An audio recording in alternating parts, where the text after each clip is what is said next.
All right, comic book stuff. Dear Billy Unbreakable, we all know how you hate Comic Con stuff. I don't. It's just they're an easy target, and I'm lazy. You know what I mean? I don't know. Although I recently watched some reality. I was on a plane, right? I was on the plane. And there was some show, and there was just these guys standing around in,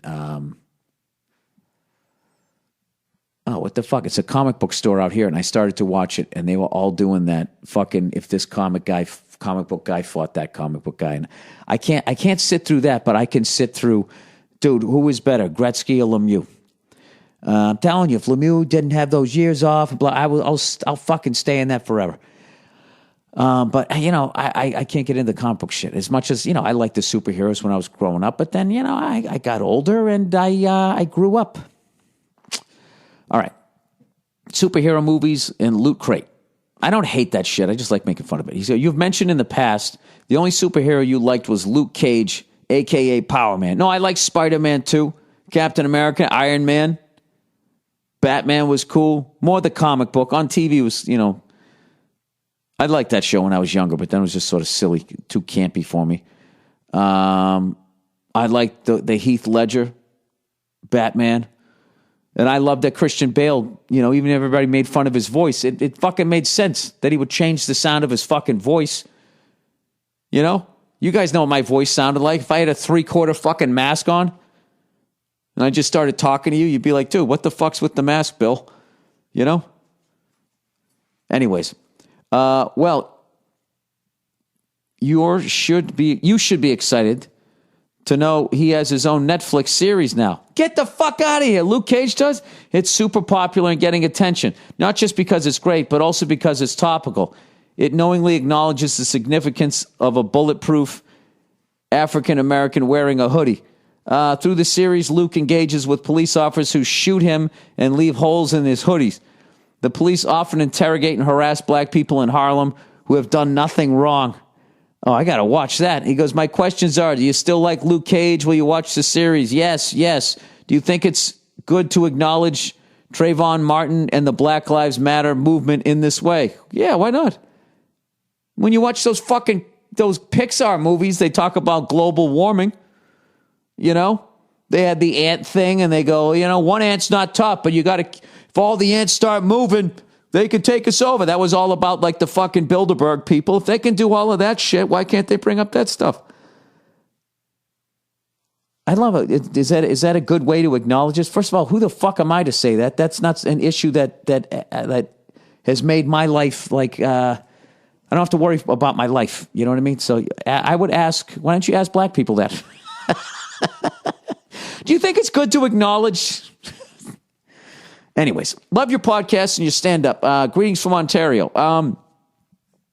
Yeah, I'm just like, I like when, as much as I like Superman versus Batman. All right?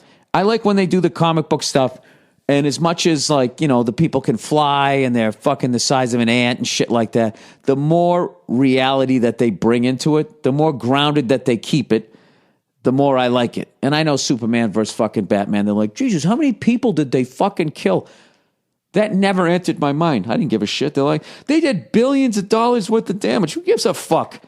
My favorite thing was they were saying that superhero can't be out there acting unilaterally.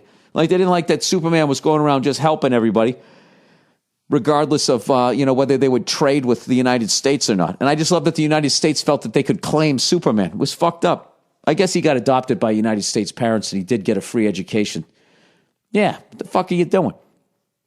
You know what? I stand by the American government on that one. No, but the more that they can bring in like the just the real world reality, I think that shit's great. And the dark, I mean, in the comic books, it isn't always like dark, depressing. They're fucking loners. Like, I never liked the X-Man thing. It just sounded like a bunch of whiny teenagers to me. They didn't go dark enough or make it adult enough. It was probably for teenage kids. Who's kidding who? It probably wasn't for a fucking bald 48-year-old male. We got to get these guys. This is our demographic. These are the guys that are going to buy all the fucking swag. I I actually, when I was a kid, I read comic books, and I really liked the drawings and the different ways that they would go about it. And when sometimes they'd take up a whole page and they draw something, or they'd have like 3 of the squares would all, like, a bullet got shot, and they just show where it went and stuff. Like, I really liked it, and I thought it was incredibly talented in that thing. But I stopped short of like dressing up like them and having like a fucking lightsaber fight. You know what I mean? I guess that's where you lose me. And, to be honest with you, what I'm doing is what a lot of people do is I'm taking, like, most golf fans are not like those fucking animals at the Ryder Cup screaming and yelling like a bunch of fucking lunatics. You know what I mean? A lot of them are, I went to the Masters. The people were fucking cool, but it's just fun to make fun of them, I guess. Jesus, Bill, did you retract everything that you've ever said about it? Sort of. I'm trying to be a better fucking person, man. I got to stop. Like, that the word cunt and all this stuff, like, just flies out of me in public, and it's getting worse.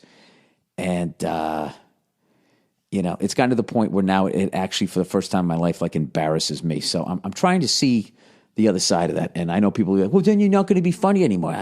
Believe me, I will fuck up plenty in my life. I don't need to be screaming cunt when there's children around in a fucking airport.